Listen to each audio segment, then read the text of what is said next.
Hi, I'm Rob. Welcome to your Daily Constitution. I am coming to you from the Rethink Home Studios in Anchorage, Alaska.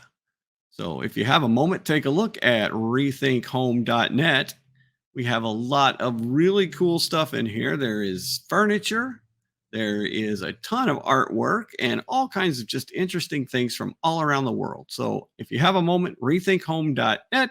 Come by us if you're here in Anchorage at 322 Fireweed Lane. So, as I said, this is your daily Constitution, where we're going to take a little bit of the Constitution each day and read it. We'll look at it an article at a time, section by section, and just take a short video each day until we get all the way through it. We're going to read it straight through. We'll look at when items are changed by amendments, but we're not going to go look at those amendments until we get to the amendment section, and then we'll go back and look at what they changed. So, sit back and enjoy, and let's get started with your daily Constitution. All right, we've made it all the way to the 27th Amendment, the last amendment to be ratified in the Constitution, and also one of the first to be introduced, as it was introduced with the Bill of Rights. So let's take a peek at what it is right now. So Article 27, no law varying the compensation for the services of senators and representatives shall take effect until an election of representatives shall have intervened. All right. You can't raise the pay of any senator or representative until an effect. So they can vote in a pay raise, but then you got to wait till the next election for it to take effect, because people could throw them out of office for it.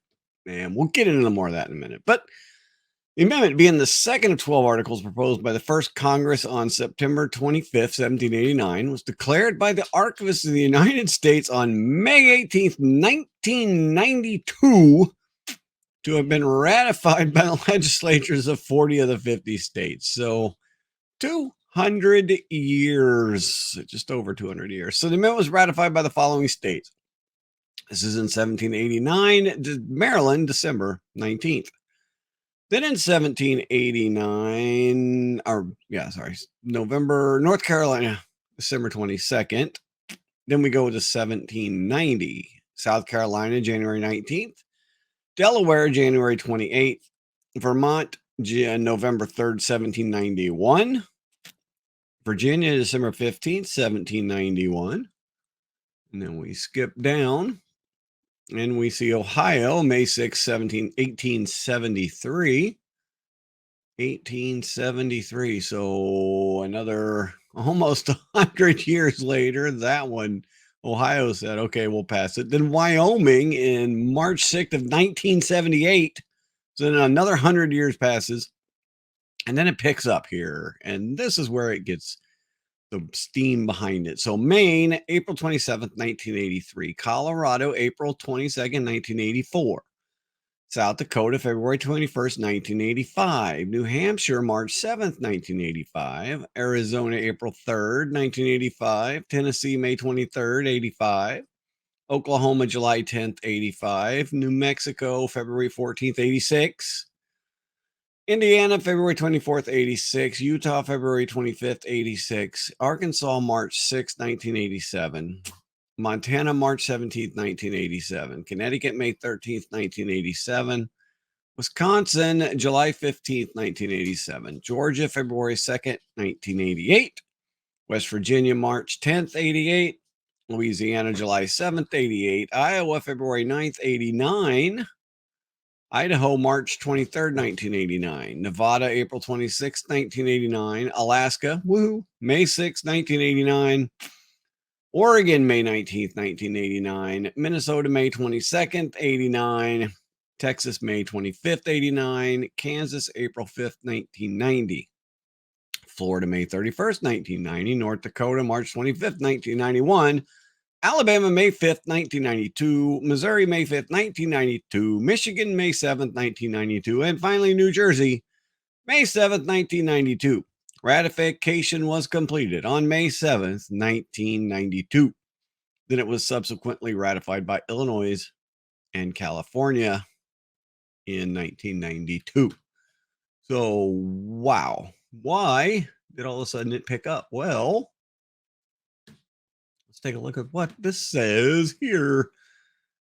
So, the 27th Amendment was one of the most unusual histories of any amendment ever made to the U.S. Constitution. They passed the 27th Amendment by a 2/3 vote of both houses in 1789, along with 11 other proposed constitutional amendments, last 10 of which were ratified by the states, becoming the Bill of Rights. So there were 2 of them that didn't get picked up as the Bill of Rights was going through. So during the Philadelphia Constitutional Convention, congressional pay was a central topic, one that took up several days of discussion. Benjamin Franklin's initial speech at the convention was a topic of public salaries. He was against them completely. Public servants should not get paid at all, Franklin argued, or we would get representatives with bold and violent personalities engaged in selfish pursuits. The framers wisely did not want only the wealthy to be able to afford federal offices. This is a very good thing. Well, supposedly. I don't know. I'm kidding. Anyway, nonetheless, Franklin's comments caused the framers' Philadelphia Convention to focus on the problems, making sure that people did not go into public office to make a lot of money. In England at the time, there was a big problem of English democracy, a phenomenon known as placemen. Placemen were members of parliament that the king would appoint to executive offices, and they would, make their money that way, and then they would vote the way the king wanted them. So there was actually the Article 1, Section 6, the incompatibility clause. That clause states that no person holding any office in the United States shall be a member of a house during his continuance, member of either house during his continuance in office. So in 1789, Madison proposed 12 amendments to the federal Constitution. The first 10 were ratified in 1791, became the Bill of Rights.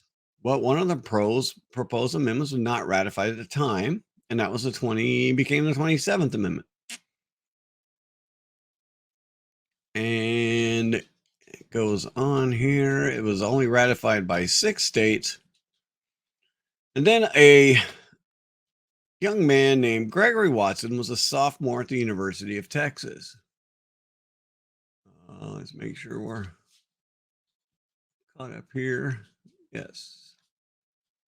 So he came across a chapter in a book on the Constitution listing proposed constitutional amendments that had not been ratified. He wrote a paper on the Congressional Pay Amendment, arguing there was no time limit on when it could be ratified and that it could be ratified now.